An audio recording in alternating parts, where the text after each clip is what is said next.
بسم اللہ الرحمن الرحیم۔ السلام علیکم۔ مزمل انفو میں خوش آمدید۔ میری ماں ایک خوبصورت عورت تھی جبکہ والد صاحب معمولی شکل و صورت کے انسان تھے۔ ماں شادی سے پہلے کسی اور کو چاہتی تھی۔ یہ ان کا اپنا کزن تھا، اس کا نام عباس تھا۔ امی کی شادی اس سے نہ ہو سکی جس کا ان کو بے حد رنج تھا۔ یہی وجہ تھی کہ امی جان نے میرے والد صاحب کو کبھی بھی دل سے شوہر قبول نہ کیا۔ دونوں کی ہمیشہ کسی نہ کسی بات پر انبن رہتی تھی۔ ان لڑائی جھگڑوں میں قصوروار میری والدہ ہوتی تھی۔ ابا جان طبیعت کے حلیم اور بھلے مانس تھے، وہ شر فساد سے نفرت کیا کرتے تھے۔ امی چونکہ ان کے ساتھ رہنا ہی نہیں چاہتی تھی، اس لیے بات بے بات پر وہ ان کی زندگی کو اجیرن بنائے رکھتی تھی، جس کی وجہ سے ہمارے گھر کی فضا ہر وقت خراب رہتی تھی۔ ایسی وجہ سے بچے بیچارے خود بخود متاثر ہوتے ہیں۔ ہم بھی پریشان اور ناخوش تھے۔ گھر میں بھی لوگ مثلاً آتے تھے، دادا دادی پھوپھی اور چچا، یہ سب امی ابو کی کشیدگی پر پریشان ہوتے تھے۔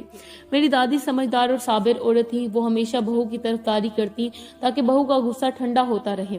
وہ ابا جان کو سمجھا بجھا کر چپ کرا دیتی تھی۔ دادی جان کے اس طرز عمل سے ہونا تو یہ چاہیے تھا کہ امی جان دادی کی قدر کرتی، مگر ہوتا یہ تھا کہ وہ اور بھی شیر ہو جاتی تھی۔ مجھ کو امی کی عادتیں قطعی پسند نہ تھی۔ ان دنوں میں 7 سال کی تھی جبکہ میرا بھائی 5 سال کا تھا۔ پھوپھی کی شادی ہونے والی تھی، گھر میں ان کی شادی کی تیاریاں ہو رہی تھیں۔ چچا شہر کے کالج میں پڑھ رہے تھے تاکہ ان کی امی اور ابو کا جھگڑا بڑھ گیا۔ امی ہر وقت ابو سے کہا کرتی تھی کہ ماں کو پیسے مت دیا کرو، ماں کے ساتھ بات نہ کیا کرو۔ ابا جان سمجھاتے تھے کہ بیگم میں اپنی ماں سے نہ بولوں گا کہ ان سے پیسے نہیں دوں گا تو کون دے گا، ان کے بڑھاپے کا سہارا کون بنے گا۔ تب امی جان چچا کا نام لیتی کہ عارف بھی تو ہے، وہ کس لیے ہے؟ ابو کہتے لیکن ابھی تو عارف پڑھ رہا ہے، جب اس کی نوکری لگ جائے گی پھر بے شک ہم علیحدہ ہو جائیں گے، فی الحال ان لوگوں کو میں بے سہارا نہیں چھوڑ سکتا۔ بس یہی بات اتنی بڑھ گئی کہ ابا جان کی طبیعت خراب ہو گئی۔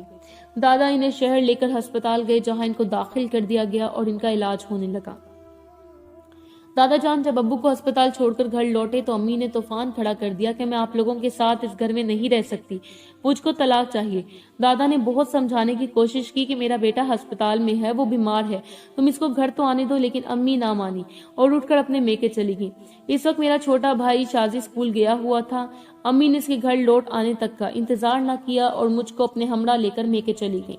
میکے آنے کے بعد امی نے عدالت میں طلاق کے لیے کیس دائر کر دیا۔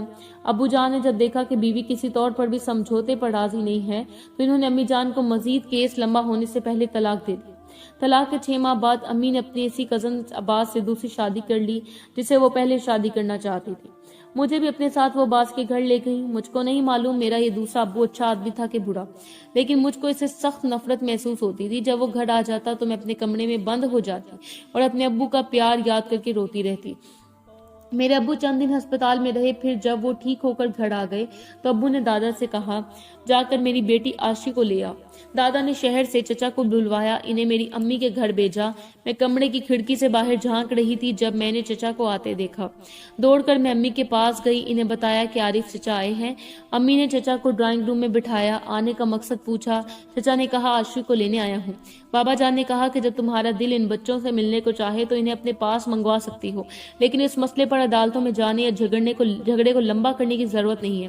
امی جان بھی شاید یہی چاہتی تھی۔ انہوں نے کہا ٹھیک ہے۔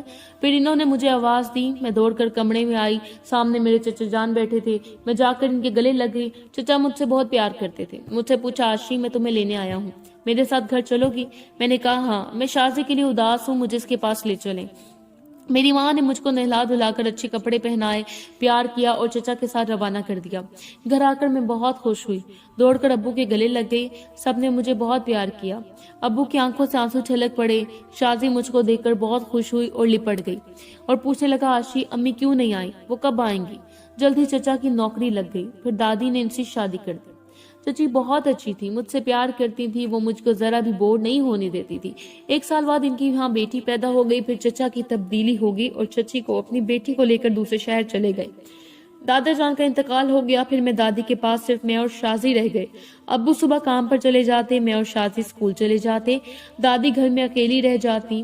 لوگ بہت کہتے تم اکیلی ہو گئی ہو، بڑے بیٹے کی دوسری شادی کر دو، مگر ابو دوسری شادی پر رضامند نہیں ہوتے تھے۔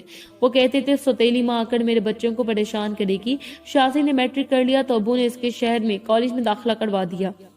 ایک دن میں گھر میں اکیلی تھی، دادی پڑوس میں گئی ہوئی تھی اور ابو کام پر گئے تھے۔ دروازے پر دستک ہوئی، میں نے پوچھا کون ہے؟ جواب ملا عاشی دروازہ تو کھولو، تمہاری امی نے بھیجا ہے۔